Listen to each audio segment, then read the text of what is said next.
테마 3은 신중앙 집권이에요. 앞에서 말씀드렸지만 신중앙 집권은 중앙 집권과 많이 비교돼요. 절대국가 중앙 집권하고 현대행정국가의 중앙 집권은 뭐가 다른가?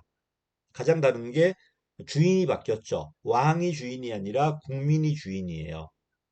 권력은 지방에 있는 거야. 주민들한테 있는 거야. 다만 이 지역이 처리하지 못하는 위기라든지 전문성이 필요하기 때문에 중앙의 지식을 활용하는 것뿐이에요. 그래서 권력은 분권화돼 있다.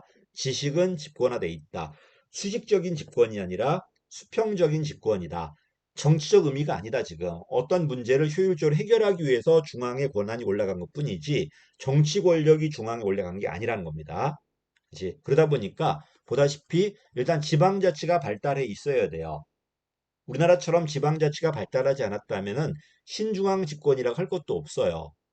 그냥 지방자치가 발달해 있다가 갑자기 지방이 해결하지 못하는 문제가 터지니까 다시 그 권한이 중앙으로 올라가는 현상이에요. 그래서 지방자치가 발달했던 영미국가가 상황의 변화, 정세 변화, 이것 때문에 다시 중앙의 힘이 강화된 현상이다.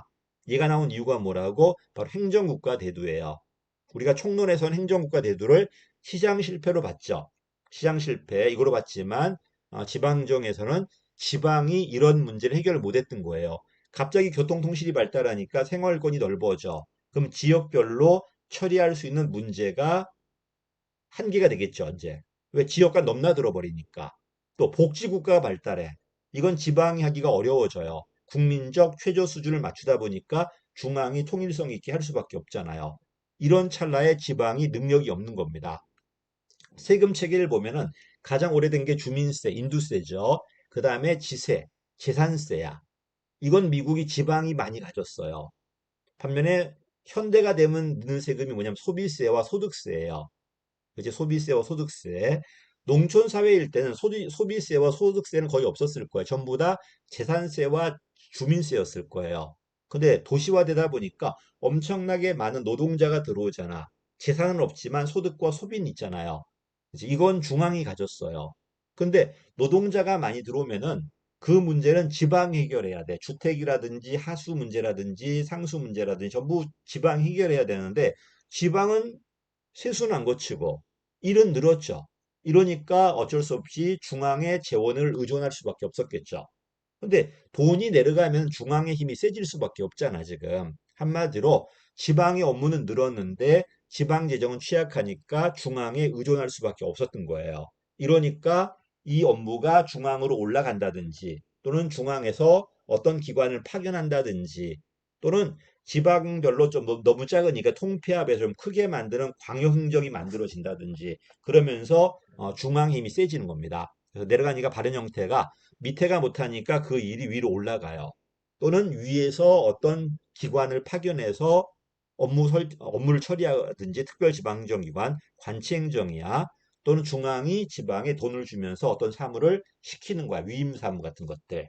이게 만들어지면 중앙이 세지는 거죠. 그리고 지방자치단체가 생활권이 확대되니까 통폐합이 되고 광역성이 되고요.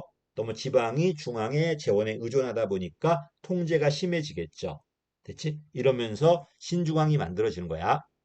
자, 그 다음에 그럼에도 불구하고 민주주의는 그대로 있는 거예요. 민주성은 이때 다만 민주성 해결하지 못하는 능률성이나 전문성, 특히 복지 문제를 해결하기 위해서 중앙이 강화된 현상이에요. 그래서 민주성과 능률성의 조화다. 그래도 중앙 집권이니까 민주성보다는 능률성이 더 강화돼요. 그래서 상대적으로 민주성은 약화될 수밖에 없겠죠. 자, 전통 집권이 뭐가 돼? 절대 국가 집권이야. 강압적이고 압제적인 집권. 그지? 어떤 법적 집권이 아니라 자의적, 윤리적이라는 게 이게 좋은 의미가 아니야. 자의적이야. 법적 근거 없이 그냥 자의적으로 지배했다는 겁니다. 수직적이고 권력적이고. 한마디로 정치적 집권이죠. 여긴 그렇지 않습니다. 권력은 중앙에 있어요. 지방에 있어. 다만 지식이 지방에 있기 때문에 권력적으로는 분권이고 지식적으로 기술적으로 집권이야. 수평 관계다 보니까 협력적이라고 그래요. 비권력적이다, 수평적이다. 이것만 외워도 권력은 지방에 있다. 지식이 중앙에 있으니까 이 중앙의 지식이나 자원을 활용해서 좀 더 조화시키겠다. 이런 의미다. 민주화된 이후의 중앙 집권이라는 거. 됐죠? 이건 대개 누가 언제 등장했다? 시장 실패할 때와 똑같아요. 30년대 이후에. 그치? 그때부터 다시 미국이 중앙이 강화된 현상이 벌어져요. 물론 지방자치론 할 때는 강화되는 것도 단계별로 있거든요. 단계별로 있지만 그냥 우리는 그냥 퉁쳐가지고 행정국가, 신중앙집권, 근대입법국가, 지방분권 크게 크게만 외워두십시오. 그 다음에 이제 정부가 실패한 다음에 신지방으로 넘어들어갈 겁니다. 여기까지가 테마 3입니다. 감사합니다.